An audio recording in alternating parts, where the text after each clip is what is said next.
Like to sit down? Very special lady. That's why I entered into the sacred bond of marriage with her. I hear that. You know, Clark, I love women. I observe them, I cherish them. Don't let that one get out of your sight.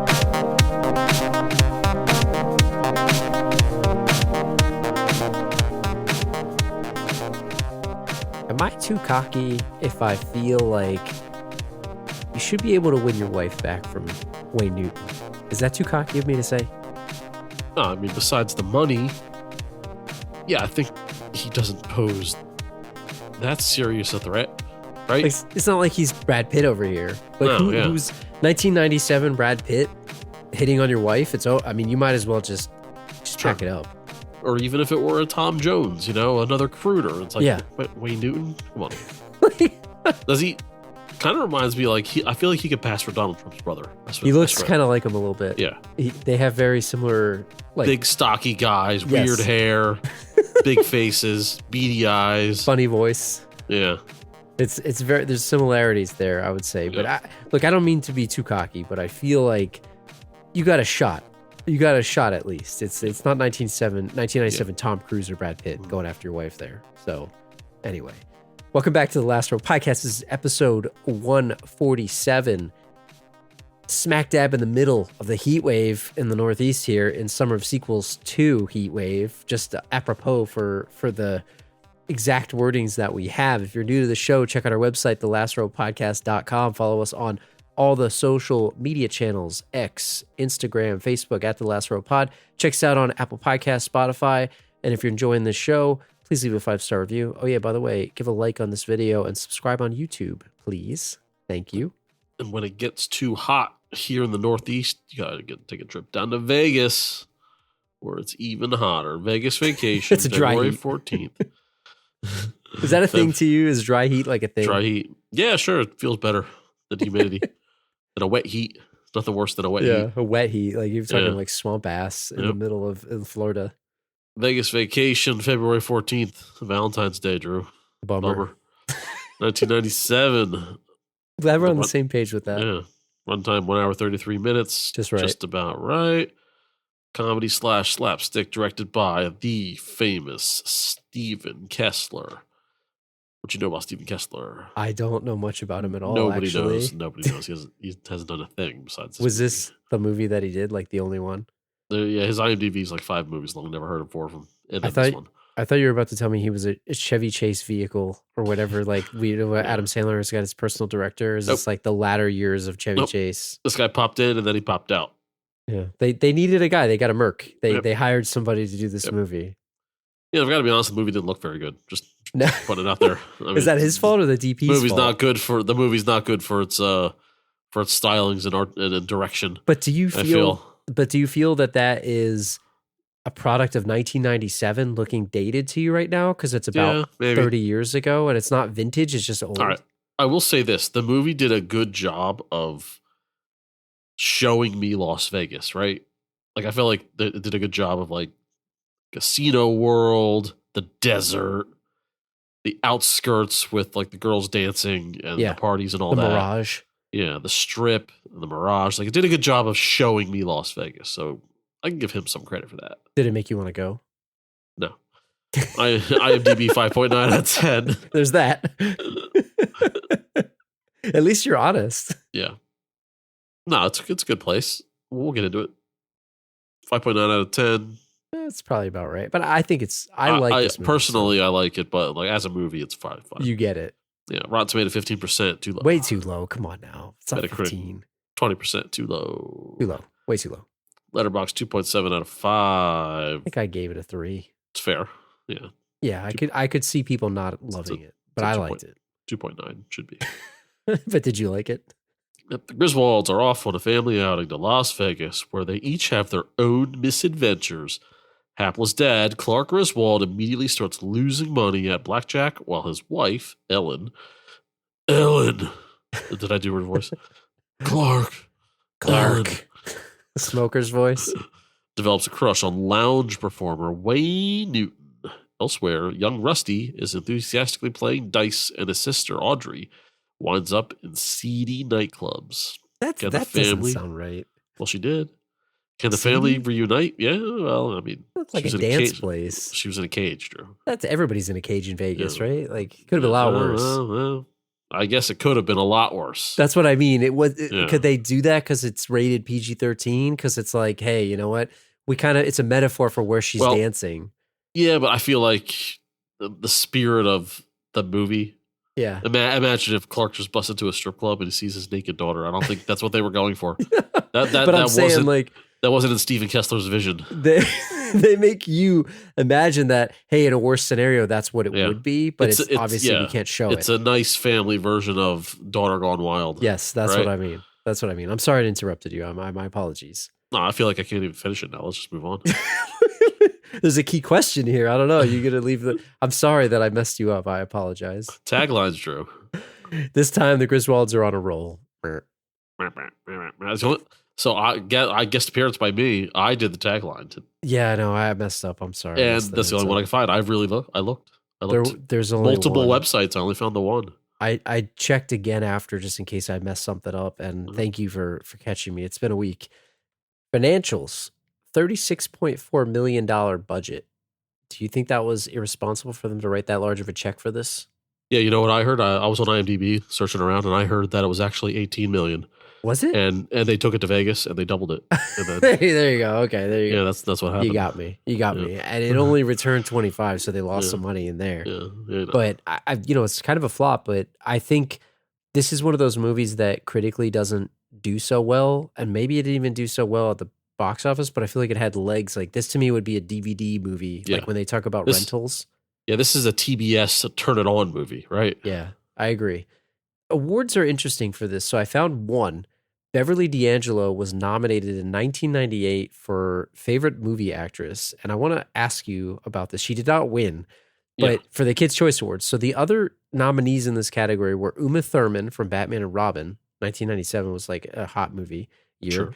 You got Christina Ricci from That Darn Cat. And then the winner was Alicia Silverstone for Batman and Robin. Like, what is Beverly? I'm nothing against her, right? But it's odd nominee for Kids' Choice Award. One of these things is not like the other, and I feel like you're being a bit ageist, Drew. Am I don't know. Kids' Choice, it's like a weird thing, isn't it? First of all, the category was a farce because Alicia Silverstone she wins the year of 1997, regardless of whether or not she's a good actress or not. I would agree with that. She just wins the year. It's 97. It's Alicia Silverstone all the way.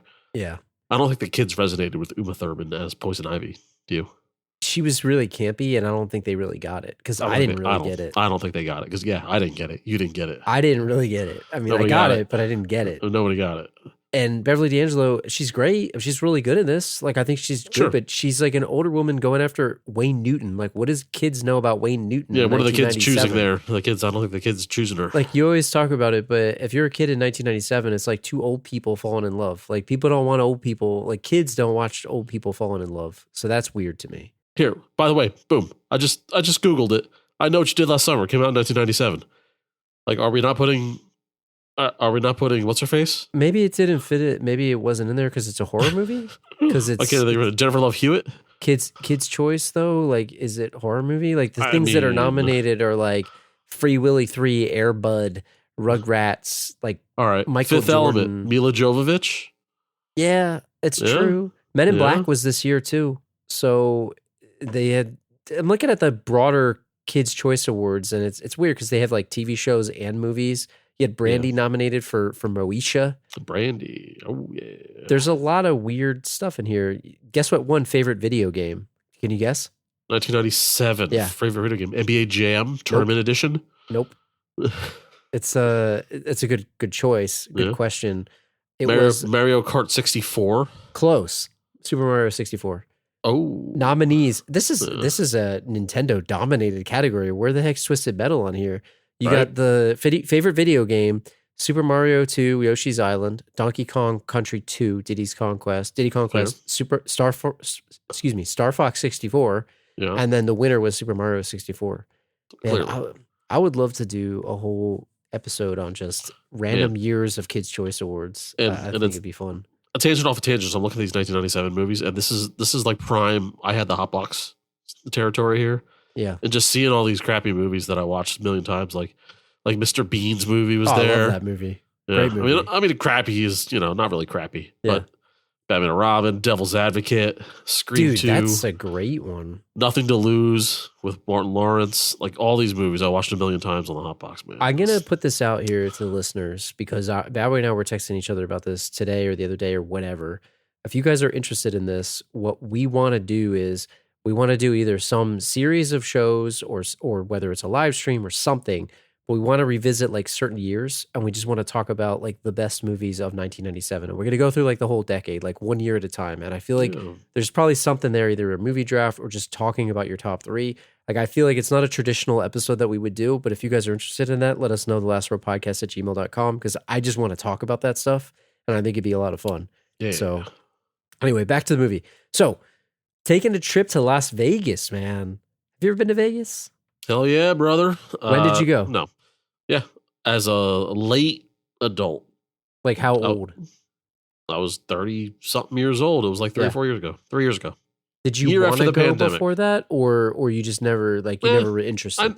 I never had like a passion to go. I would have gone, but not badly enough to plan my own trip. Put it Yeah. that way. The funniest part is I think I was in Vegas around the time of this movie coming out, like 1996 or 1997. I was a youth, as they might say. Yep. And I remember my parents planned a trip to go out there, visit Red Rock Canyon, visit the Strip, and check out some stuff. But I was like in 7th or 8th grade, so I was hanging out in the arcades with like my aunt and my brother. It wasn't like a gambling trip for me. Were the arcades hot back then? Yeah, man, they were awesome. I imagine they were. Imagine like, and it probably ate up a lot of my money. It's like Clark Griswold here, except my economies of scale were very different. Yeah. As a you're pumping out the fives. Yeah, you put a $5 in the coin machine and you feel like you're rich. You get like so many quarters. It's ridiculous. But I remember playing. There was a 2-player Star Wars game where one person was the pilot and one person was the gunner for like an X-wing thing. My brother and I played that for like hours there. My aunt was giving us quarters. It was a fun trip. Yeah. It was really cool. So you were like an early teen. No, I was preteen. It was probably like 12 preteen or something. So there you go. And your brother even younger. So that's okay. I feel like Vegas is good for that pocket of age. But for the Griswolds to bring their teenage... Almost 21 kind of almost, person. Yeah, like they're like 16 and 17, right? It's like a tease. Like that's like a tease. It's worse because... I would agree. They're too old to have fun with the kid stuff. Like they're not going to have fun mini golfing all day, right? No. But it's like the gambling and like the drinking. It's all and the not the X. I'm not trying to say they're going to see X-rated shows, but you know what I mean. Like there's some adult, like trapeze shows or whatever you will, right? Like Cirque du Soleil. Yeah, like sensual, you know. You're talking about that, like the there's like provocative shows that are not quite. It's not porn, like but showgirls. It's like, it's porn adjacent, right? I got you. Like they can't go to that. Like No. like you're kind of like a prisoner in your hotel room, basically, right? Yeah, I think the perfect way to say it is it's a gigantic tease, in that it's a really, how do I say this word? I don't mean flamboyant in terms of like. No, I think flamboyant's a good word. Yeah, because it's very much in your face. There's all this stuff that you can't do, but it's know that it's there, and it's like, hey, just a few more years, I'll be able to do this. And you're at that age there where it's like, oh man, I wish I could have a beer legally, or oh man, I wish I could just like, Nick Papagiorgio, he wants to put some money down and he wants to play, and he's watching his dad do it, and his dad's literally leaving them alone. Yep. So I don't blame him for doing what he did. So you're right. Yeah, and Audrey just wants you, she wants to go to a club or something. Can't go to a club. Eventually gets in because she knows a guy who knows a girl. But it's a giant tease, and I think it's bad. It's bad fathering. Yeah, bad father barometer there, Clark. Well, he's trying to make it happen. He said that, we got to get this trip, and like part of it was to renew the vows of their family. But I'll question that later. But we'll come back to that. But like, what do you think when you went out there? Did you do anything that was traditional Vegas acts? Did you see anything? No, I mean the reason we went, me and a friend went to go see SummerSlam. That was like, That's and it was a great like trip. It was like, let's just go to Vegas because we decided, hey, we're going to go to Vegas, and there's an event there. There's a reason to go, right? Why? So let's go.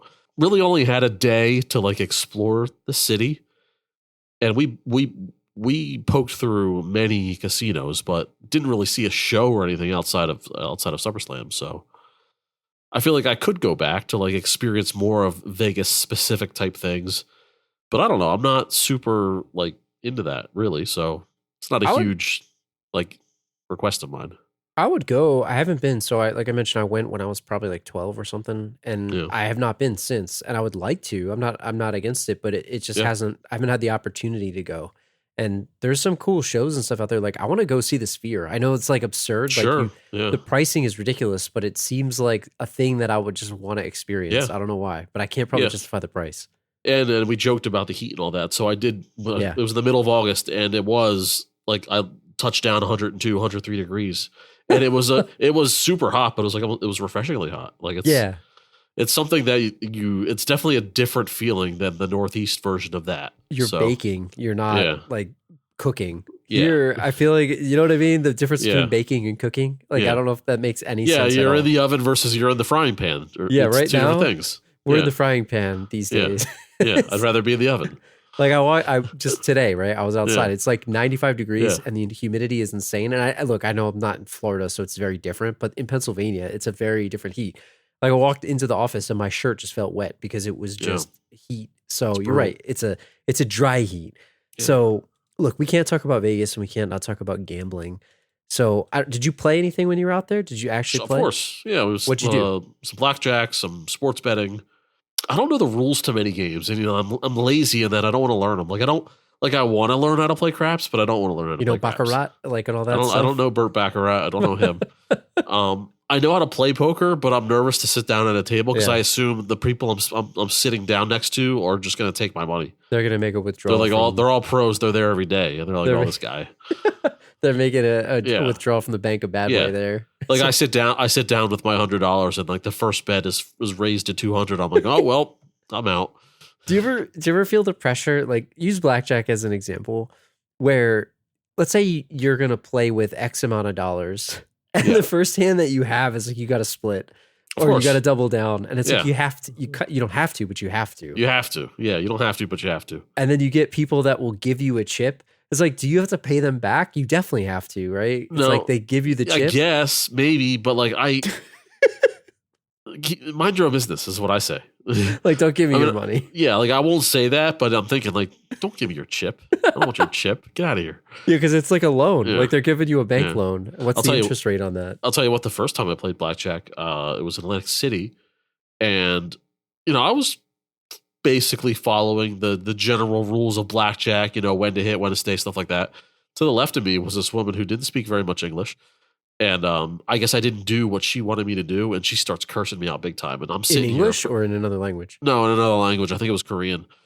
And like me, babyface 21-year-old, never been in a casino before. I'm like scared of this 80-pound woman that's just berating me, just dressing me down. I can hear the F-bombs in between whatever she's saying in Korean, and it's the type of thing that makes you not want to go back to a casino. Were you there by people yourself? Will yell at you. People will get mad at you. Were you there by yourself or were you with somebody else? I'll tell you, I was with my mom. It was a nice date.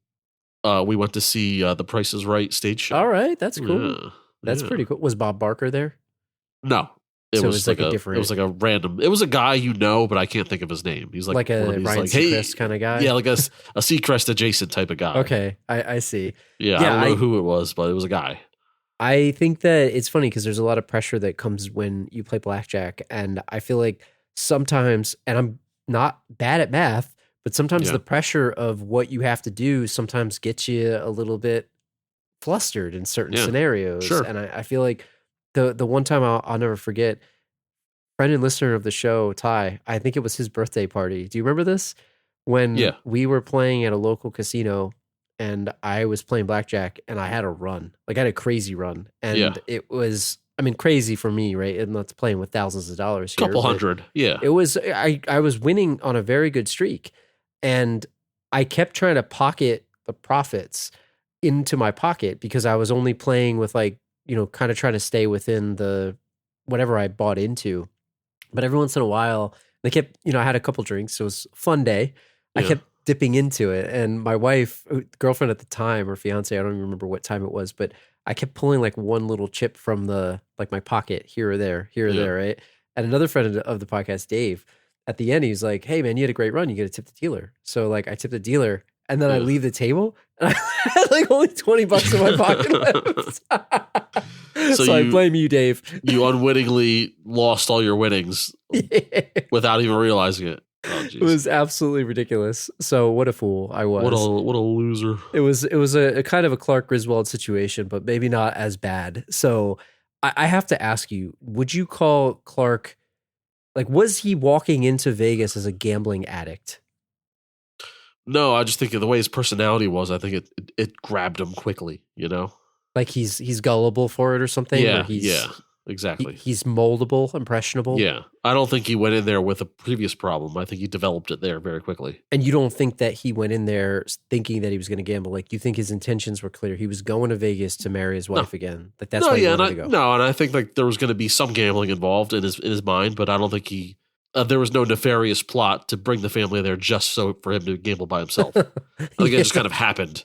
It happened very quickly.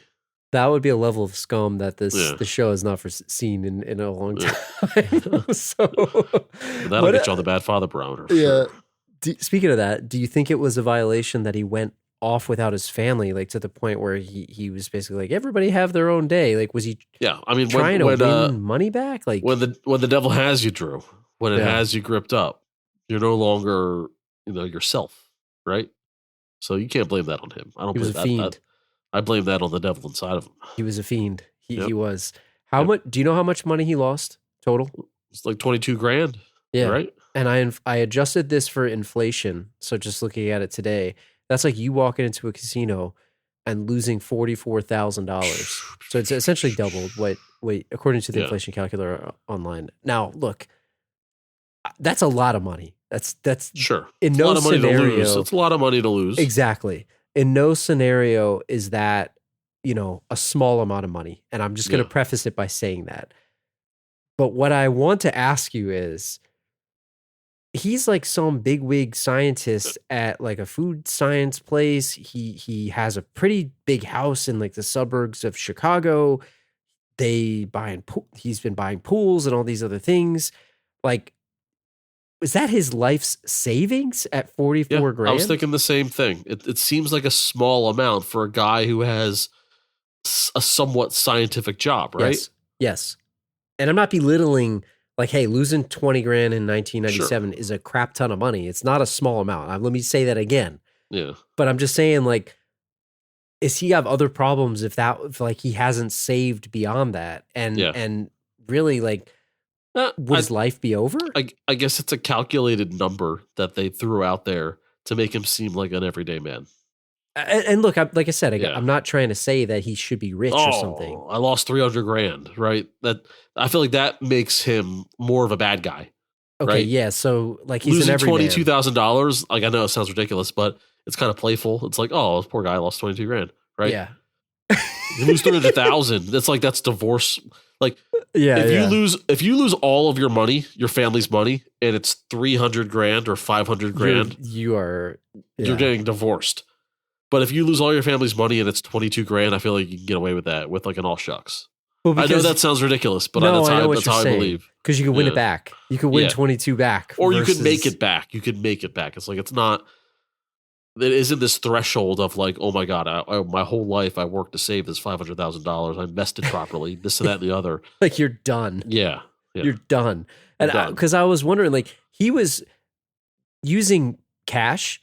Then he went into the ATM and he pulled out all this cash there. Then he wrote a personal check with the hotel, I think directly, right? They needed to write a personal check.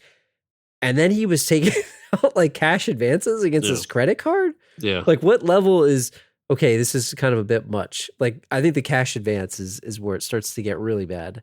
Yeah. That's what you gotta, but if like casinos, they're dirty about it too. They'll be like, hey, do you want a marker? Yeah, that's what they'll do. You want a line of credit, and they'll just all of a sudden money isn't real, right?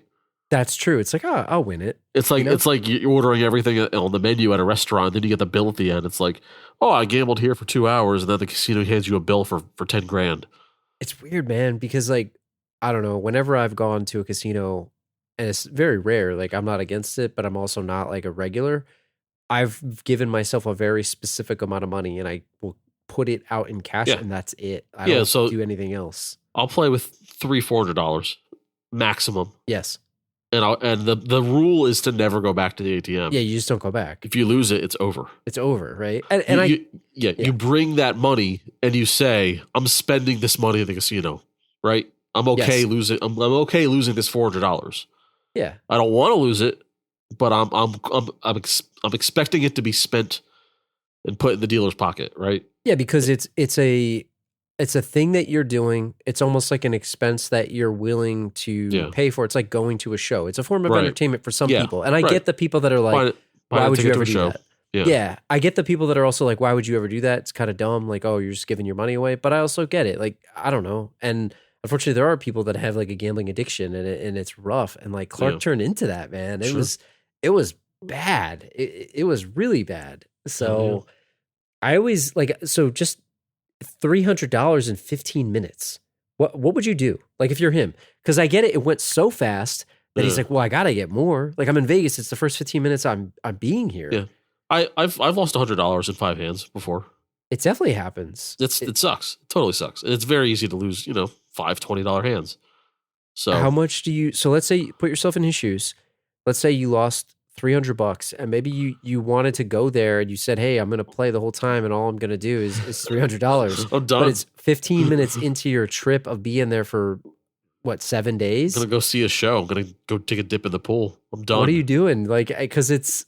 I get it, but then it's like all around you. There's casinos everywhere. It's like, oh, maybe I'll just play a little bit more. Maybe we'll just try to I can't lose again. Well, Drew, have you heard of the martingale strategy? Tell me about this because you told me before we recorded. I had never heard of this. So the rule goes is every time you lose, you double your bet. So let's say $10 is the minimum at the table, right? You bet $10, you lose that bet. The next hand you bet 20, you lose that hand. The next hand you bet 40, right? And you just keep going until you get back to zero. You get back to zero, and the hope is you win the next hand. And anytime you make a profit, you put that money to the side. And then you lose, you go back, you can lose 10 times in a row. Now you're going to need $1,000 or so for this to work properly. Just a minimum, right? just a little bit. Right. So, and you have to have the balls to keep doubling your bet every time you lose to get back to zero. Because eventually, like, what are the odds you're really going to lose 10 hands in a row? It's happened. It's happened, but it's not high. Eventually the dealer's going to bust. Eventually, you hope. Yeah, you would hope. Yeah. I don't know. Have you employed this strategy? I don't have the guts to do it. No, I haven't learned about it. I just learned about it after the last time I was in a casino. So when you go back, are you going to do it? I'm not saying I'm going to do it, but I'm not saying I'm not going to do it either. I like how I think when we went the last time we were in Atlantic City, I think I like your technique of, let's say you have $100 or something, right? Yeah. And you were just going to play it on one hand. Like I like your strategy of play two hands at 50. Oh yeah, 2 hands. Yeah. Because you have the chance. You could lose both, but you could also win both, or you could lose one and win one. Yep. The probabilities. I like that strategy. But then you have to double down or split both hands. That's the thing. Like double. Like, what do you do? Then you need the guy next to you giving you his chips. And I have friends that they hate that I do this.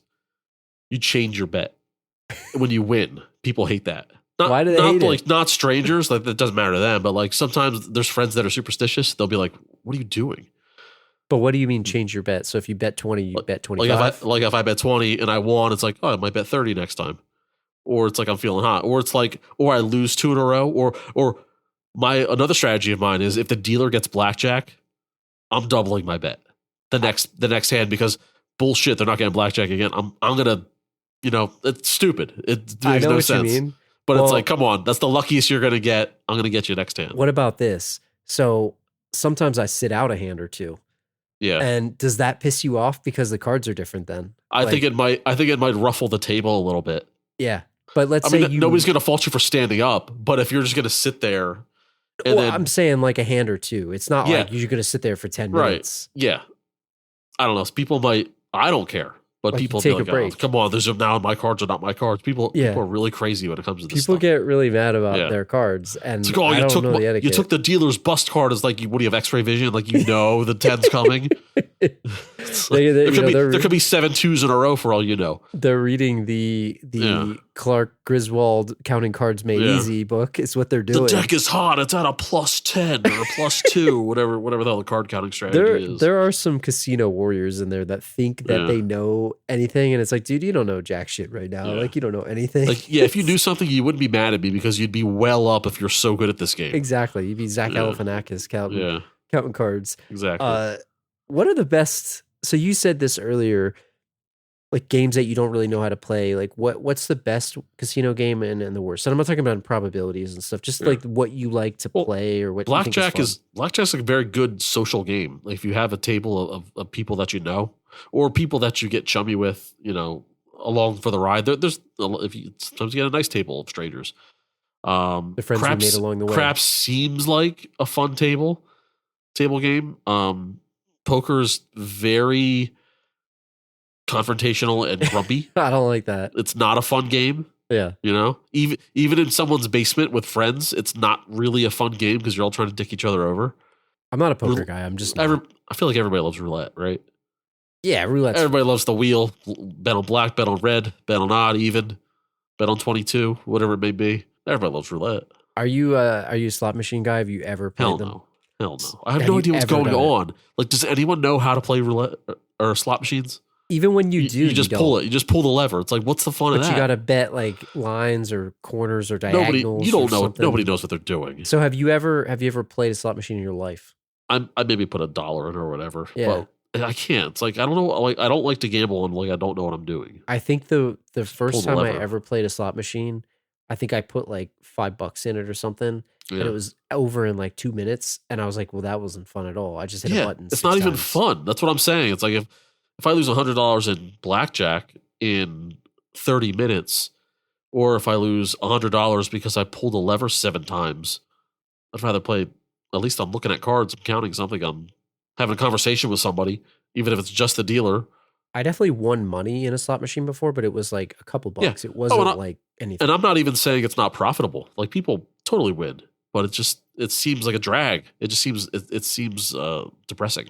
I think the most fun I've ever had, like I said, I'm not a regular going to the casino guy, but like when we have gone in social settings, blackjack, when you said it best, like when you have the table, it's a lot of fun. It can be fun with a group of people. Yeah. Oh, and it's got to be live blackjack. Don't give me the video blackjack or like the digital dealer.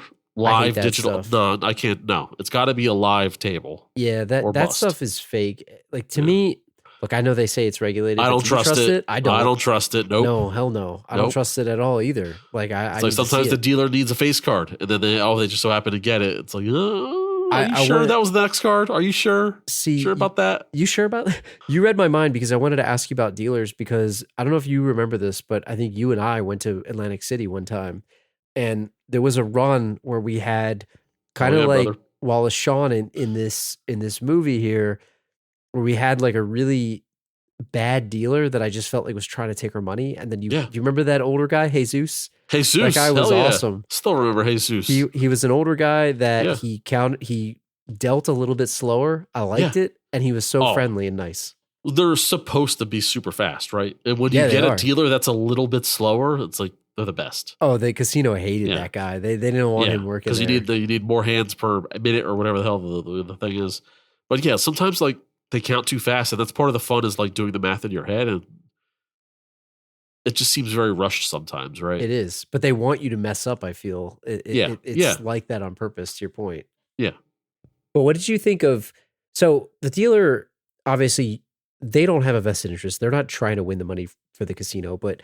I'm thinking like the guy from this movie, Wallace Shawn, the baldest man alive that you said. The biggest chrome is he the villain of this movie? Like obviously we're not going to villain scale. Put him on the villain scale. 20 points. What did you think of him in this? Because like he was and should Clark have gotten up? Like I know it's a movie, but it's over the line and he deserved a punch in the face. Yeah, because he was actively taunting him. Yeah. It was crazy to me. It should never get to that because Clark's got to get up and get away from this guy. You don't try to beat the guy that has your number on the blackjack table. You run away from him, right? I agree. And it's funny because I we'll give a shout out to Jay, listener of the show. He wrote us an email. I'll get to it at the end, but he said that Wallace Shawn Marty is the most obnoxious and insulting blackjack dealer ever depicted in film. And I have to hard agree with that because I wanted to punch him in the face by the end of this movie. It was crazy to me. You want your dealer to be apologetic. Like if you're having a bad run, you either want them to be silent or you want them to be apologetic. Yeah, at least pretend to care, right? Yeah. Like they're not getting the money. And honestly, they're trying to get a tip from you. So it's in their best interest for you to win. Yeah. And I've had dealers that have like talked smack, like, but in a very playful way that I kind of appreciated. Yeah, in a fun way.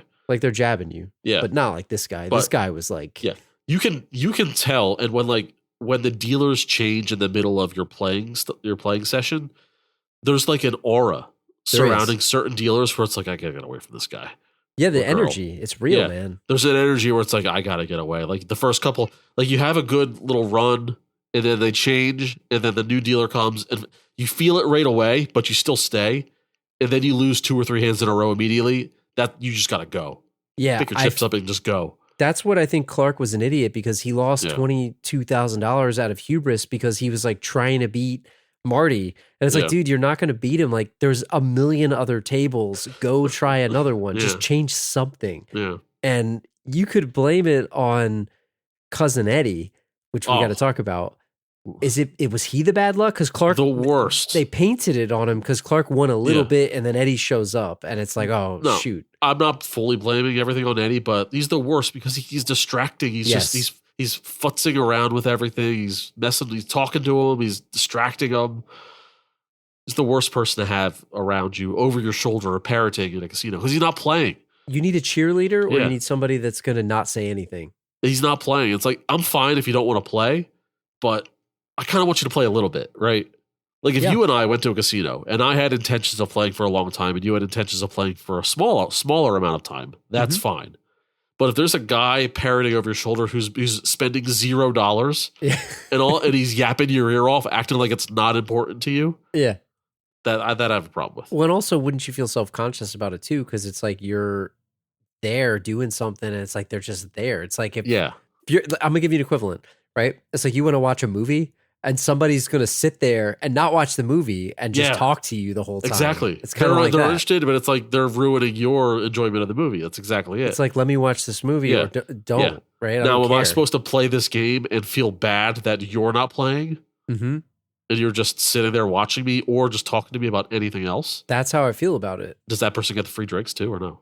I think that can they piggyback order off your behalf? So you can order it for them, I think, because you're the player. And let's be serious, it doesn't cost the casino anything like to be doing that. And I'm pretty sure Eddie's getting some freebies off Clark too. Yeah, I mean, he didn't even need it because he's walking around with his beers hanging from his belt. But he had those like crazy, like beer bong, like fruity drinks, whatever he was drinking.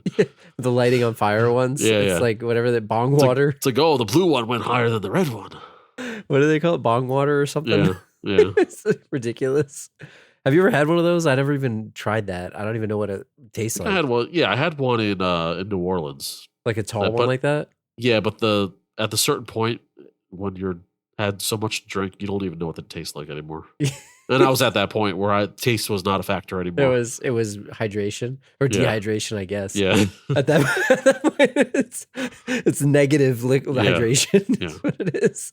I have to ask you though, like, I don't know, and I am not trying to insult anybody that drinks Busch beer because I've had it before myself. Don't qualify that. You can insult them. Go ahead. But I feel like Busch to me, and this is maybe me growing up in Pennsylvania here, is probably like one of the trashiest beers because I also feel like Natty Light used to be like that, but it became almost beer. like a meme. It's a college beer. Like I don't know that a lot of people that were drinking Busch like unironically, you know what I mean? Yeah. And I've had it before. It's not terrible. It's just not good. It seems like wife beater's choice, if we're being honest. Like Eddie. I see. Eddie's not a wife beater. I know, but he looks like Eddie. Like maybe Randy Eddie looks Quaid. like Maybe Randy Quaid is, Randy but I don't know Quaid, about Eddie. Alien. Yeah. What about I think Keystone's kind of trashy. Keystone. Yeah. Well, Keystone took over, I think, what was it? They had a marketing campaign that tried to piggyback off of Stone, which is from California. Keith Stone? Get the Stones. Yeah. Keith then Stone. they had Keith Stone, the mascot. Yeah, yeah. And they had the Stones was all Yeah. over the thing. So they got sued, I think, by Stone Brewing. Nah, But I think Stone is yeah, that's up Keystone there. is not so great. I might upset some people here, but when I see that Pabst Blue Ribbon can, I kind of think like, oh, but Because people love it. that People love became it. a hipster one. So Yeah, it did.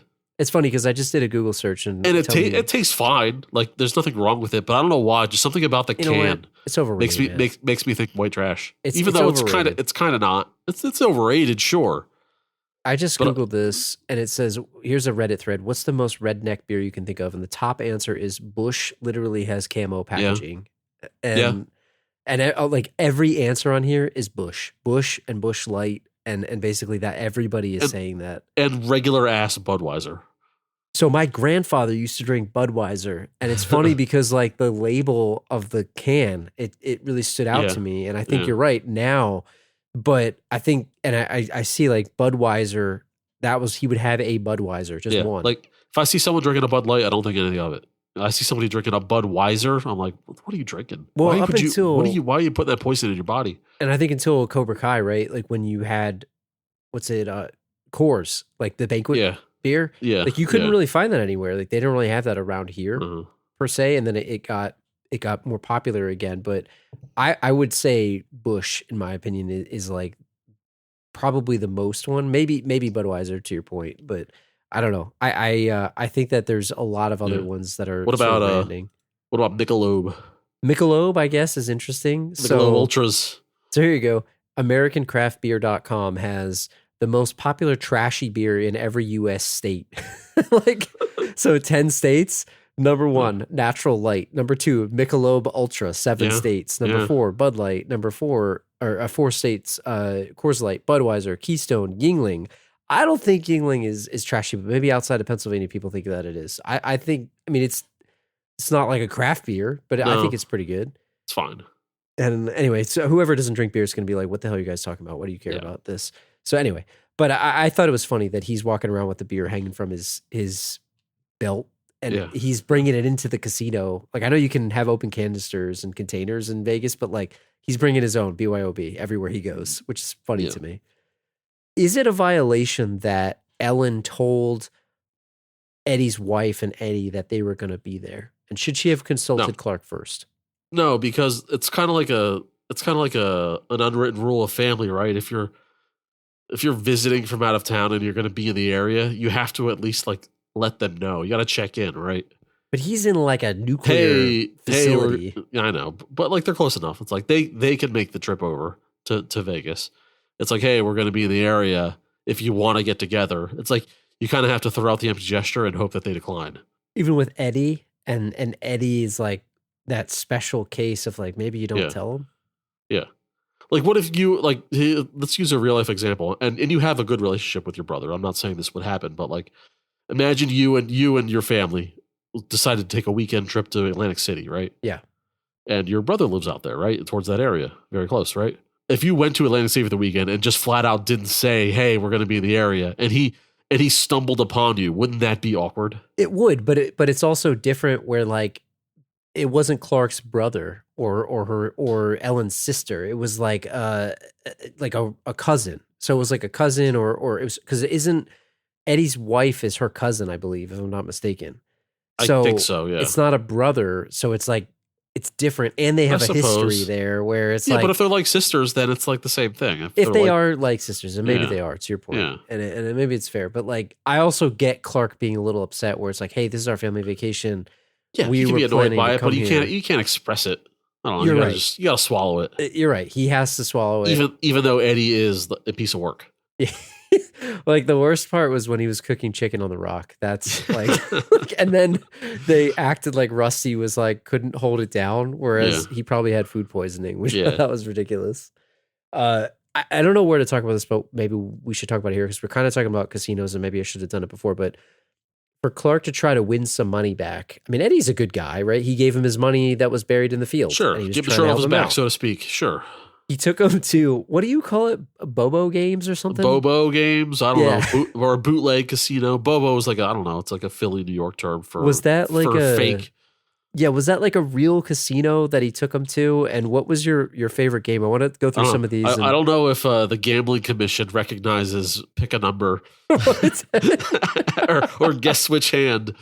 I don't know. This is the most genius scene in the entire movie. It's my favorite. So Yeah. what were all the games? Do you remember what they were? So you had pick a number 1 to 10, where the guy mentally picks the number. Which is like, He should, if he wrote it on a piece of paper, would it be better? yeah. The line reading of him like 4, 7, like the immediate answer is the best. I like the visual standoff too, as Clark's trying to think of it. The guy's looking Yeah. at him with the most straight face Yeah. ever, and Yep. he already has 7 in his head, and it's right Yep. away. I believed him. I don't I think did he's too. cheating. I believed him. So you answer So, that yeah. quickly. You're not cheating. Yeah, pick a number, coin toss, war, rock paper scissors, and guess which hand. Now But- yeah. there's one game here that can be won with strategy, and it's rock paper scissors. I was gonna say, did you like that it was group rock paper scissors too? It Yes. wasn't one on one. It's rock, pay paper. Rock Although- pays paper. Yeah. So like they're paying each other, which was funny Yeah. too. Yep. I could play that for hours for money. I mean, you could argue that a lot of casino games are essentially coin toss because it's like there's Yeah. probabilities. It's just Well, it's win 50-50. probabilities. Like coin toss, 50%. Like that's a good game. That's a Yeah, 50-50 game. that might be. I mean, there's higher Yeah. odds of winning Yeah. that than other games for sure. And war too, but war is a lot like blackjack to where it's kind of even, but if you're playing with 6 decks, it can get a little wonky. You know, if you start counting cards, then you might be able to, I don't know, raise your bet as needed.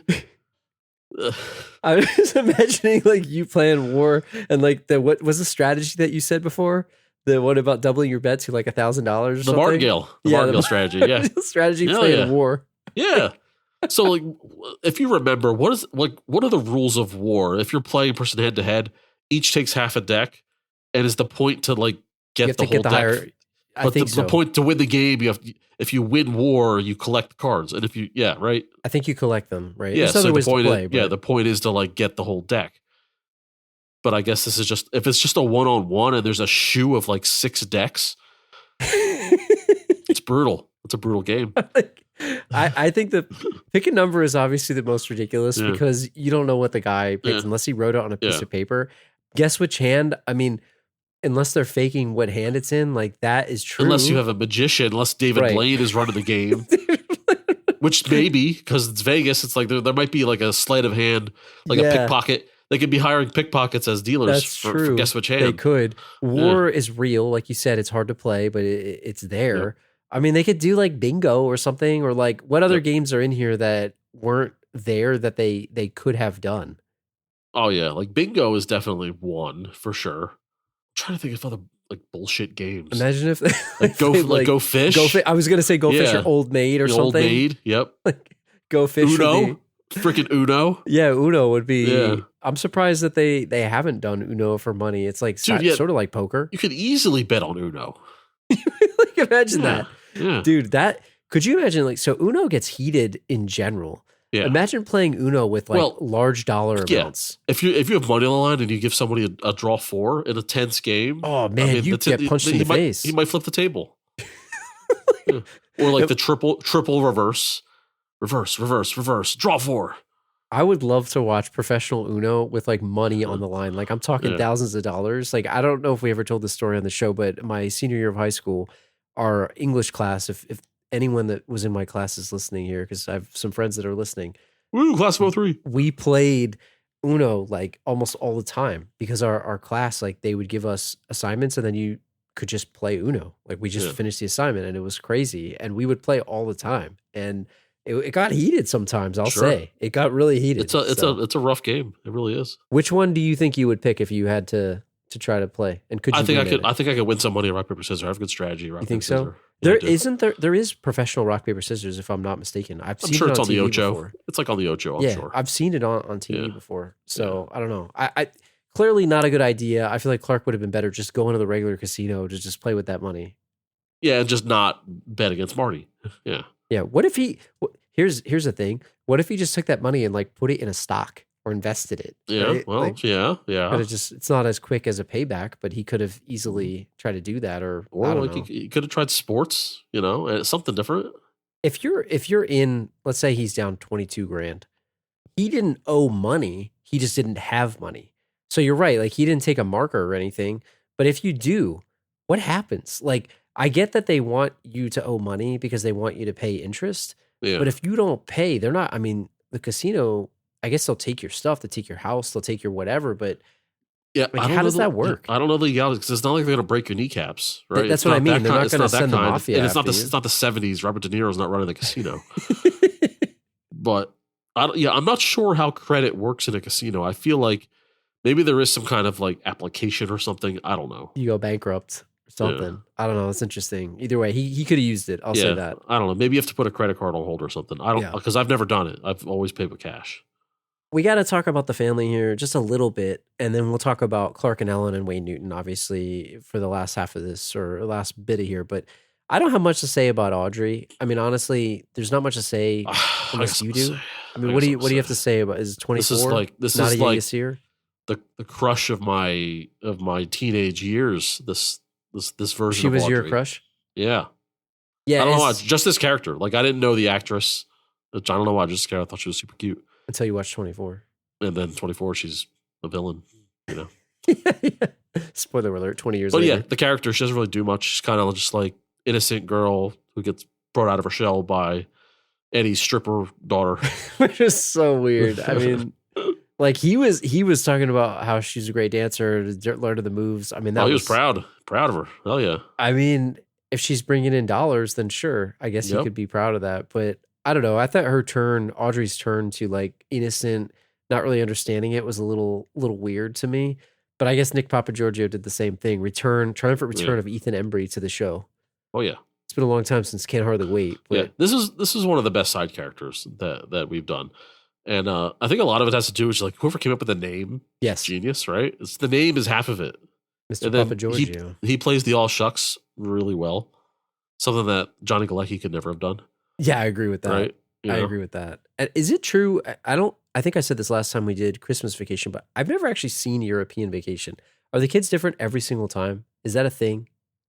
You know what? I don't remember. I've seen it. I just flat out don't remember. I have to look it up because I've never seen European. I've seen parts of it, but I never saw the whole thing. You. Let's do it live. I got you.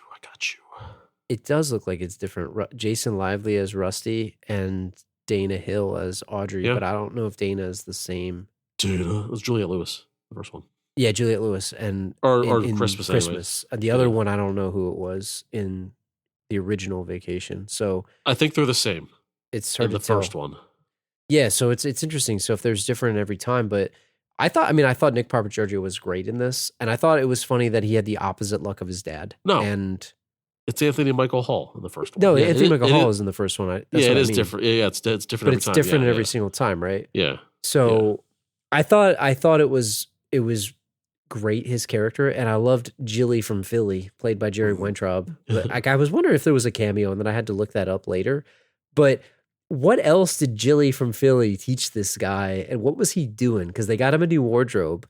Like, what else did they take him to? Right? They gave him a massage. So when Nick Papagiorgio went into his suite, now this is not what I would do, but me knowing his character and what he's after, right? And the bellhop or whoever says, "Let me know if you need anything." Yep. That kid would have been asking for an escort. Oh, absolutely. 100%. 100%. And I got to say about his suite, I know this is another reason why you said this movie didn't look that good. Is it bad to say that I wasn't that impressed with that suite? It looked kind of crappy, like for what it was. Well, the space, I feel like the space is the allure. Like to have a hotel room that you can actually move around in is something. They had like a 32-inch CRT. Which was that's what they had. That's what they had back then. Right, but they didn't have how like big a 32-inch TV is? That a CRT with it weighs 500 pounds. It's like 200 pounds, yeah. Yeah, we had one in my basement. But I think the rest of that place, it looked super dated to me now when I'm watching it. Well, think about the hotels when they were built in Vegas, and probably the amount of times they get upgraded, not very much. So that could have been the same suite that was from the 70s. That's barely been updated. A good example. So when we went to Vegas in the 90s, we went to the Luxor, that pyramid thing, and it was like relatively new, I think, when we went. It was like this cool thing. And now from what I hear, that place is like dumpy right now. It's pretty bad. But what did you think about him getting the fake ID? And did you think that he could have actually gotten away with it? Could you get away with that? No, well, I mean, if we're playing Mr. Realistic, when he wins the car, Yeah. / cars, there's like tax implications. So it's like eventually you're gonna have to figure out that this guy's not real, unless he calls himself Clark Griswold, and then he lets his dad in on it, and then his dad can like take over, right? Yeah. Are they gonna check? Like, what kind of checks and balances are they doing here? I don't know. And he lost all his money, but do you know how much he won? Like, did they say? I'm gonna guess it's like max 10 grand. You think? And so? he said he didn't lose it. He said entourages are expensive, so he was just like throwing money left and right at people, probably. Yeah. He just Again, ran another out. lesson in life. What an idiot. Yeah, because he's a good gambler, or he's a lucky gambler, and I think he just spent it.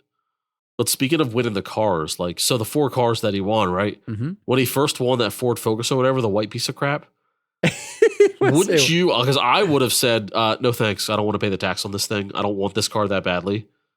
It's like, either give me the car for absolutely nothing, Yeah. or I don't want it, right? I didn't think that car was very good. Because you still, Yeah. you still have to pay like $2 grand in taxes and tags.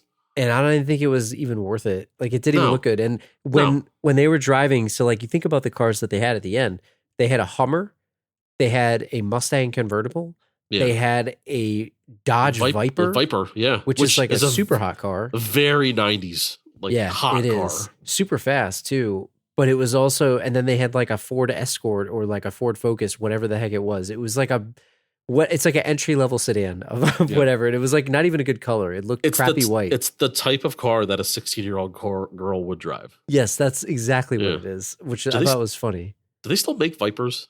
Or is that a discontinued car? I don't think they do. Because I always remembered Hulk Hogan had a yellow Viper, and it was the hottest thing. I think 2017, if I'm all right, that's longer than I thought. That's actually pretty long. I like that car. I thought it was cool. 2017. It's a super cool car. It had like 700 horsepower. I Yeah. remember. It was a cool car. Yeah, used to drive it in Gran Turismo. We got to talk about Clark and Ellen before we get out of here, and then just we'll touch on the ending. But Clark went out here to renew his vows, and on the way, he tried to join the Mile High Club. Whether he was successful or not, I don't know. But do you think it's a violation with your kids in the airplane? I mean, I'm not going to tell people what to do with their love life, but like the 2 kids, and they're not small kids. Yeah. They were like older kids. It was kind of weird. I don't know. I just feel like it's kind of weird. They're sitting in between their 2 kids, and they both excuse themselves to go to the bathroom, and it's, come on now. It's a little weird. They're going to come back with like disheveled hair and red faces. It's just a little weird. I just banged your mom. Huh? It's like something a bully would say. Yeah, right. I thought it was also, I don't have anywhere to put this, but I just thought it was funny because there's Beverly D'Angelo from these movies, and then there's Babs from Entourage. And I feel like she was on the cusp of the transformation where you heard her do the smoker voice, like the deep voice, a couple times in this, where she transitioned from Do you think Ellen that's to what that. it is? Do you think it's the I don't smoker's know. voice? It's a good question. Or I don't know. can she turn off and on the two levels of voices? It may be a character actor. Maybe that's more Yeah. how she normally talks, or this is how she talks, and Babs is the character. But Yeah. but it's a very more masculine voice. Is the way she does it. She was using the voice as like the sexy voice when she was trying to seduce Clark while thinking of Wayne Newton. Yes, which was like so. So the question becomes when Clark is sitting there trying to learn how to play Baccarat or whatever the heck he was doing. It's like, what an idiot, dude. Yeah, it's when the devil's got you, Drew. I mean, what an idiot. But like, what if he knew that she was thinking of Wayne Newton? Is that still okay? Is that fine? Would that bother you? Question. Your wife or partner thinking of another person? Probably. I guess it would. Like outwardly, like but at that point, Wayne Newton was like an idea, and it's like, you know what? Let them have their moment. I mean, not to pry into your personal life, Drew, but let's say you and the last wife are watching, I don't know, Mr. and Mrs. Smith. Right? Okay, you just got done watching it, and that Brad Pitt's so super sexy in that movie, right? And your wife is like, let's go to the bedroom like, immediately after the movie's over. You know what she's thinking. It's not about you. You know what? Thank you, Brad Pitt. Would you like be fine with that? I would say thank you, Brad Pitt. Sure. Why like, not? Why not? Let the person have their moment. It's like, because Brad Pitt's not in my house. Yeah, exactly. You know what I mean? Exactly. Like It's Wayne fine. Newton's downstairs, I guess. Yeah. But even still, with Wayne Newton I- downstairs, he wasn't necessarily attainable. Call me crazy. I say it's more insulting if you're just dating Than married. than married. I think if you're married, it's even more acceptable to like have a daydream. You know? I'll have to ask her what she says about that. I mean, and a woman's answer for a man thinking of another woman might be completely opposite. So I'm just talking the one-way road. Write us in the last Hour Podcast at Gmail. Leave us a review on iTunes. Because I don't think she wants you to think of Angelina Jolie. No, I don't think that's. No. I think you're right. I think, I don't know what the gender roles are here, but I think you're right on that one, Yeah. probably. Yeah. But is it different because Wayne Newton was downstairs, and like Brad Pitt and Wayne Newton, as we said in the beginning, are on different levels, in my opinion. Yeah. Like, is Wayne Newton? Maybe the better question is, where does Wayne Newton live on the crooner list to you? Oh, I mean, he's not as sexy as Tom Jones, and he's certainly not as dreamy as a young Frank Sinatra Or like a Dean Martin kind or a of thing. Dean Martin or a Sammy Davis, the whole Rat Pack scenario. Mm-hmm. Like I said, he looks too much like Donald Trump for me to think of him as a sex symbol. Like honestly, He is imagine a him goofy flopping looking around dude. imagine him flopping around the bedroom. It's like, oh no, thanks. Did it look Uh, weird when he had his jacket open and all the chest hair and stuff? But it wasn't like, Yeah, like, kind of helped. I think it helped him a little bit. You think so? It Yeah. was just weird for me to see a sport coat being worn Yeah. without a shirt underneath it. It's just a weird thing. Well, the weird when he has karate gi on, that was kind of strange. It's like American flag karate Yeah, gi yeah. and like the Korean headband, which was No. really funny. But I think like the Wayne Newton as a sex symbol is just because he's singing about love, he's crooning. So it's the message. The message, the performance. He's got a good voice, very romantic. I'm not saying that 20-year-olds are flocking to like swoon over Wayne Newton, but I think too like a typical middle-aged housewife doesn't get out much from middle America. They might be more susceptible to falling for him or thinking of him as like a celebrity crush, right? I don't know. I could be off base there. No, I think I follow you. I mean, look, all I know is that he's got to be there's got to be a way to make money off of this. That's all I know. But I just think it's weird to think of him, like you said, as a sex symbol. And I didn't know when they made this movie. Like you said this before we started recording. Is it like a Michael Bolton situation where Exactly. Michael Bolton, for people that were born in our years or around when we were born, like Michael Bolton was like sort of like the housewife singer love thing, like you said. So the Michael Bolton one I think is a good one. But was Wayne Newton like a joke at this time, or did it become a joke? Like, was he serious? Like, He's serious, but I think Wayne Newton, like, it's a character. It's like that's what I mean. Like character, him as a yeah. sexy guy. Like I get Yeah. the crooner No, aspect yeah. of it, but like Neil Diamond. Yeah, that's what I mean. Like Neil Diamond as like a sex symbol. It is a joke in a way, but there are very real women that find them very attractive, and it's right. It's more than just looks. It's a I think manly you're man. right. It's a manly man singing about love. And Yeah, it's and very I think you're right. I just mean more Yeah. like him being in this movie. It's like, oh, it's Wayne Newton as a sex symbol. Is that like No, a but joke? he's synonymous with Vegas, right? It's like He is. it's He's a the thing. Vegas guy, right? Like I mean, they're not gonna have him hook it up with Siegfried and Roy or something like that. Like, Yeah. I don't know any other Vegas like people. Yeah. You know what I mean? Like I don't know. They made now there was Chris a Angel? vacation movie, yeah, but like if they remade this movie today, is it Chris Angel that they're going? Like imagine Yeah. 2000s Vegas Yeah. Vacation is Chris Angel or somebody like that. Or That's what it would imagine have the to be. roles reversed, and it's like Britney Spears sends a nice suit and front row tickets to Clark. Clark. Yeah, Yeah, or Nick Papagiorgio. Yeah. This is funny. So I want to ask you this before we move on from him. A couple more questions. Where did Wayne Newton's actions actually become a violation? So he Oh. was admiring Beverly D'Angelo, Ellen, from afar. saw her from afar out in the crowd. Yeah. And how did he, like, at what point did it become a violation? Because It's the dress. It's the dress. So right at the beginning? The tickets are fine Okay. because he invited the family. But to dress your wife in a sexy Yeah. evening gown, very expensive. And she didn't know That's- who sent it at that point. Yeah. Yeah. And Clark thought it was the hotel. He was like, oh, they must think highly. You know, What they take care of their high rollers around What here. a chump. Yeah, he's a chump. He's a chump. What a Yes. chump. And Wayne knew he was a chump. Yeah. So Wayne was a predator. I mean, was Yeah. he stalking basically Yes. at this So point? yeah, and sending the dress, it was the first and ultimate violation. But singing to her is okay. He's allowed? He's allowed to sing. You can sing to the like that's done.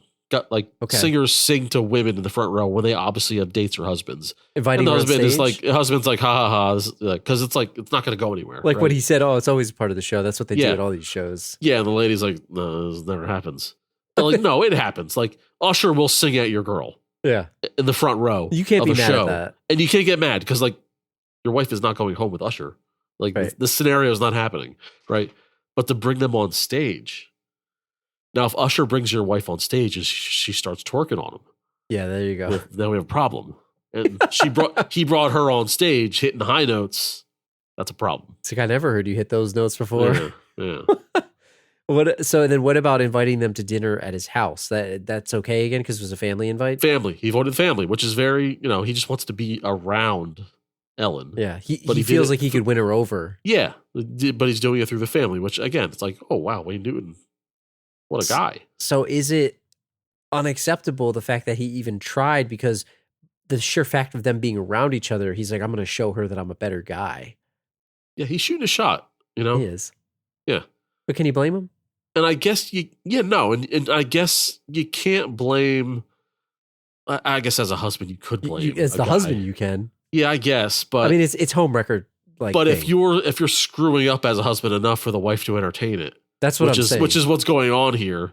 Then I guess like he sees that she's unhappy, clearly, right? So he's shooting a shot at an unhappy wife. And he's the kind of guy that he's got the fame and the fortune where he could do it. Yeah. So Yeah. I don't know. It's a violation, but like I get him shooting his shot. And that way. look, Ellen is smart enough to kind of see it. Like she started getting uncomfortable. She clearly was not trying to make a move, and he was getting close to her. I think he screwed up by giving her a lock of his hair. He's doing the celebrity thing. That was weird. Right. That's the thing. If he didn't do that, if he gave her a necklace, would you think she would have been more? Well, there's a line because if he gave her something very extravagant, that could also be like, whoa, this is crazy. Like it should have been something quaint. Like what? I don't know, but not hair. Well, yeah, not hair, but not like, his what hair. about a nice little necklace? Like, hey, I saw this and I thought of you. A nice necklace, but it can't be too extravagant. I'm not talking like giant diamonds and stuff. I mean, Right. just It's like got to a be nice like maybe gold chain. $1,000 something. Yeah. $500 something. Yeah, Something something very nice. something respectable. He went to but K not- Jewelers. Not yeah, right. He went Exactly. to Jared, He went to Jared.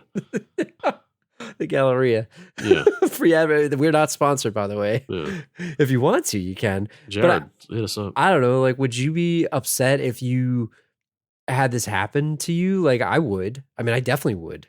For Clark, yeah, sure. But it's more of a relationship problem than Wayne Newton's problem. But do you also feel kind of flattered too, where it's like, hey, Wayne Newton thinks my wife is beautiful. No, because Wayne Newton's look at him. He's Who's more attractive, Wayne Newton or Clark Griswold? It's I gotta closer than s- you think. It's closer than you think. I gotta say, Wayne Newton, honestly. Like, Yeah. Chevy Chase has always looked sort of goofy, and look, Yeah. I'm not Brad Pitt over here myself, but I just feel like Chevy Chase is He's like he's he's a like goof. 50 in this movie, but he looks like he's 65. He's perpetually looking the Yeah. same age Yeah. of all time in my life. Yeah. So I don't know. I guess just like we said at the beginning, is there a level of celebrity that you'd feel threatened by? Like I personally think Wayne Newton or somebody like that is okay, but if it's Brad Pitt, then you're absolutely Yeah. threatened. No, yeah. you it's get like, what I'm saying about that, right? Yeah. Channing Tatum shows an interest That's in what your I'm saying. wife. It's like over. You're done. Yeah. You're screwed. Liam, It's over. what's his name? Chris Hemsworth. Chris Hemsworth. With that accent, it's over. Yeah. What about the ending? And then we can get out of here. But you had Clark lose all the money. Ellen gives him $2 to try to win it back. Yeah, Could you win it back with $2? Like what would Hell you have yeah, to do? I can. Yeah. What would you have to do? So it's like all you have to do is just keep doubling your money, man. You're assuming you're going to win. Yeah, it would only take about 10, 15 times for you to get your 20 grand back. 2 turns into 4, turns into 8, 2 to 16, 32, 64, 128, 256, 512, and so on and so on and so on. All of a sudden you got 32 grand. Was it It's easy. 14 times basically? Yeah. 15 times gets you 32 grand. It's like, Now, what game are you playing to win 15 straight times? It's not going to be blackjack against Marty. no, hell no. I mean, he's going to be playing. He's going to have to do coin toss. He's going to have to do coin toss and hope that he gets it right. Or like even roulette, red, black, red, black, red, black, even though it's not quite 50-50 because you got 0 and 00. Yeah, I guess that's the closest to coin toss you're going to get. Yeah. Or you can do odds evens. Or odds evens. Is 0 even or is 0 nothing? I think it's its own thing, right? Okay. So if you bet odd even, if you bet even, I think you don't get 0. I don't think so. Because I don't To think, me, 0 is an even number, but that's like dumb. It's probably nothing. I get what you're saying. Because it's not a real number. But it's like 0, 2, 4, 6, 8. No, I know what you mean. Yeah. Because it's the first one before an odd number. Yeah.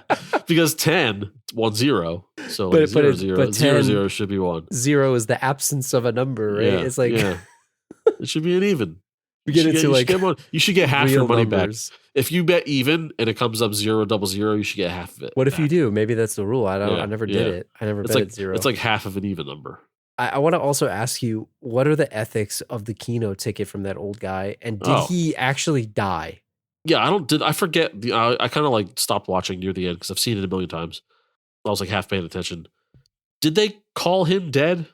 I don't Did remember. the paramedics call him dead? I did the same thing. I don't remember. I feel like they did. I feel like he's dead. I think they did, but in Yeah. my head, I had this memory of him winking from the stretcher. It didn't happen, but like in my mind, that No, he happens. winked on the chair. I think. Yeah, but he was dead, right, or whatever. Yeah, you he's got to dead. take that ticket, right? You have to. Of course. What are you gonna do? Not like give it back to the casino? Can't let They the need casino win. like they need the 30 grand. They made it like this Yeah. weird, ambiguously moral thing where I was like, if he's dead, you take that ticket. He Sure. gave it to you. Yeah. And It's I mean- legal, I assume, right? I mean, it's not like it's tied to that guy's name. He They just, didn't have whoever his bought- name on there. Yeah, whoever bought that's a thing. it's like a lottery It's ticket. like a lotto right? ticket. Your If you lose name's a not lotto on it. ticket and someone picks it up, you cash it in. You're screwed. Yeah, Yeah. I thought it was funny. Have you ever played Keno? I don't even understand it. To No. me, it looks like bingo, in my opinion. Yeah, it's like pick a number. It's dumb. I thought it was Why would- funny why would that you play that it? was Why the would you play game it? that they tried to win it all Yeah. back on, which is Imagine, which is funny. it's like imagine going to the casino and playing the lottery. Like, oh, I'm just gonna guess 32, 16, 14, 4, 8, 15, 16, 22, 34. No, stupid. Yeah, so here you go. I just looked this up. For example, in a Keno, right? Here's the odds. For example, on a typical 80 number board, the odds of hitting all 10 of your numbers from 20 drawn is 1 in 8,911,711. However, Yeah. some retailers only pay you 200 grand on a $1 bet. Nevertheless, each Keno game and online retailer has their own payouts. See how much you stand to make. But that's crazy to me. So, like, they're not going to win that back. No, that's throwing your $2 away. I'd rather put those $2 in like a slot Try machine. to do your 2, 4, 6. or 2, 4, 6, 8, Or whatever. altogether 32,768. Yeah. I think it's worth it. It's funny. Here it is. Here you go. People also ask, you ever do a Google and it does a snippet? It says, people also ask, is playing Keno worth it? This reminds me of like the old Yahoo answers. So here you Yeah, go. exactly. If you want good odds to win more than you wager, the best tip anyone can give you is to play almost any other casino game other Yeah. than Keno. The Keno game offers some of the worst odds in any casino to the point where the game is virtually guaranteed to be, at best, a slow way to lose all of your money. Exactly. But it's like you can go to any gas station in the world and play Keno. It's called the state lottery. It's the same thing. Exactly. It really is. So anyway, I hope you never lose it all. I hope I never lose it all. But I think we have enough fortitude to not do it. But let me ask you this. We ranked our vacation movies when we did Christmas Vacation back this past Christmas or whatever the heck it was. In the true summer of sequels fashion, what would you say your final ranking of the vacation movies is if you had to do it? Well, I'll tell you what, like I've seen this movie so many times and it's like a nostalgic favorite of mine. But watching it this time, there is diminishing returns. I feel like the movie is good in scenes, Yes, right? I agree. But as a whole, the movie's not very good, is it? No. It's not. Now, having said that, I would still. I think you said this was your number one last time, if I remember correctly. It's just based on nostalgia. It's not true. Bad nostalgia award. Yeah. So it's got to be Christmas. Vacation's probably a better movie. Yeah. But I might rather rewatch this over Vacation. So I might go Christmas, Vegas, regular ass Vacation, and then European Vacation. Only because I've only seen that one time. There's nothing wrong with it. I've only seen it once. My personal rating would be similar to you. I go back and forth on whether I put Vacation or Vegas Vacation as number 2, but I think in terms of rewatchability, I think Vegas is just a fun watch, but it is a collection of scenes. But I think number 1, Christmas by far, and it's like it's like the top of the list. Like it's Yeah. not even close. And the others, I would say probably right now, Vegas number 2, and then regular Vacation number Yeah. 3. But they could alternate. And then European, I've never seen, so I've never seen it all Yeah. the way through. There are, I mean, I think there is an obvious negative, I guess, to it not being written by the National Lampoon's people. But the characters are already so established that it kind of didn't matter. I feel Was this not a National Lampoon's? it was not, and I think that's Ah. part of the backlash. Interesting. I guess I didn't realize that. Yeah. That's a good call out. I did not realize that. Yeah, and it's obvious that the writing is not as good, but the character work was already established. Like we know who Clark Griswold is, we know who Ellen is, we know who the kids are, we know Yeah, you obviously didn't need the cousin rest. Eddie. Cousin Eddie is his own thing.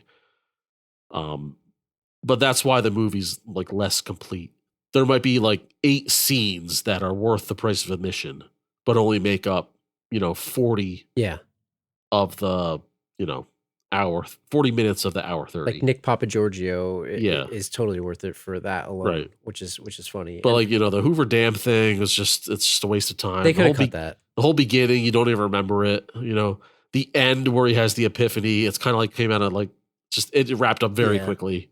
The Hoover Dam So- stuff was yeah. how they gave it the slapstick. That's why they did Yeah. that. Like him Yeah. climbing on the electric tower made no sense. It was stupid. Yeah, right. Which I agree. It's funny. Before we get out of here, I just want to quickly read a piece of an email. So shout out to Jay, listener. He sent us an email. You guys can do that too. thelastwordpodcast@gmail.com. I'll give you a couple snippets because I think he gives his ranking, but he said something that I thought was interesting. He said, I recently watched Vegas Vacation for the first time, thanks to it being on the Summer of Sequels list. Since it came out almost a decade after Christmas Vacation, I guess I kind of looked at it the same as a Next Karate Kid type of movie compared to the first 3. This was actually a pleasant surprise. He put a lot of other points, but then he said part of the fun is figuring out where this movie fits within the other 3. If I gave these movies a letter grade and put them in order from best to worst, here's my rating. And his is similar to ours. He has Christmas Vacation as number 1, A+, Vacation, A-, number 2, 3, Vegas Vacation, B+, and European Vacation, C, at number 4. He says, thank you guys for nudging me to finally check this movie out. I can't wait to hear what the last row has to say about it. And I think it's like, it is a Next Karate Kid kind of thing. Because if you hadn't seen this, maybe Yeah. you never would. And I kind of treated the Next Karate Kid like he was saying about Vegas Vacation, where I just didn't really watch it. But then when I finally had a chance to, I actually really enjoyed it. So thanks for emailing us, Jay. If you guys want to send us an email, thelastropodcast@gmail.com. Leave a comment on this episode's page, thelastropodcast.com. Check us out on Apple Podcasts, Spotify, YouTube. Subscribe to our channel on YouTube. Leave us a comment on YouTube. Hit the like button on there. Follow us on all the social channels at The Last Row Pod, Instagram, Threads, wherever you get your social media. Wherever. And we'll be back you in are. 2 weeks on August 1st with your boy, My boy. or your girl, I guess, the bride of your boy. Charles. Bride of Chucky. Charles Lee Ray makes his next appearance on the Last Row Podcast, no matter what. Looking forward to it. Sweet. How many times did Randy Quaid go and watch his daughter dance on the page? The question isn't how many times did he go and watch. The question is how often does he think about it? Yeah, that's